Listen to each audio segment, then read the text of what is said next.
السلام علیکم، زما نوم آصف خان دی او د پښتو ډاټ ټي وي سره موږ تاسو ټولو ته سلامونه وایو. په ننني خبرونو کې دوه نوټ وردي آرټیفیشل انټلیجنس په تھرو باندې دوه پروډکټس جوړ شوي دي. دا دوه پروډکټس یو آرټیفیشلی انټلیجنس په تھرو باندې مانیټرډ دوه روبوټس دي. چې کوم پهله روبوټ دی په دې کې ایغ کې دا کیپبلیټي ده چې په خپل سوچ باندې او په خپل کنټرول باندې لیکلی شي. هر یو شی کاغذ through pen, pencil or through any typing material such as computer یا typewriter.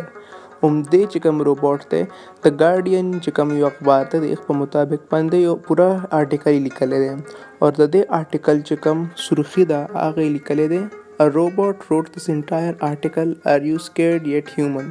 د دې ترجمه دا ده چې یو روبوټ دا پوره آرټیکل لیکلی دی انسانیت تاسو ته اوس څه خوف شته او که نه. چې کوم دویم روبوټ دی هغه یو اپلیکیشن دی چې کوم نوم دی پلانټ جیمر. د دې په مطابق باندې چې کوم دی یو انسان چې کوم دی په کور کې خوراک جوړوي شي د هغو شیانو نه چې کوم د هغه سره په کور کې موجود دي. مثلا که د انسان سره په کور کې کم سبزي خوراک او ټول شي نه دي د هغه په مطابق باندې به روبوټ هغه ته داسې یو نسخه ورکړي چې کوم باندې ځان ته خوراک جوړوي شي. چې څنګه زموږ په ژوند کې وخت سره چې څنګه تبدیلی را روانه ده ادي سره د روبوټس د استعمال سره موږ په ژوند کې ډیره اسانی راځي. مثلا د روبوټ په تھرو باندې زموږ په ګاډي کې یو فیچر دی چې د کوم نوم دی ABS یعنی انټي لاک بریکینګ سیستم.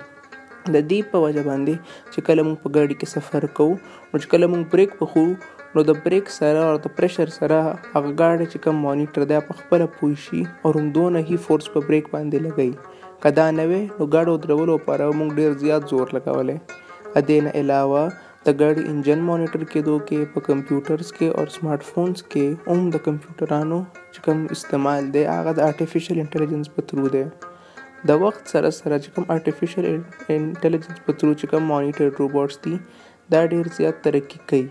انسانیت فی الحال دا رخ کړی دی چې د دوی مانیټر کېدو دپاره څه رولز او لاز پاس شي. فی الحال په دنیا کې ټول انسانان یو ځای لګیا دي چې داسې لاز جوړ کړي چې کوم په تھرو باندې که په روان مستقبل کې که څه سختي راشي نو چې انسانیان چې کوم دي د دوی روبوټس نه محفوظ وي. فی الحال همدومره خبرونه دي زموږ سره. زموږ د بل سیګمنټ انتظار وکړئ. خپل خیال ساتئ. الله په امان.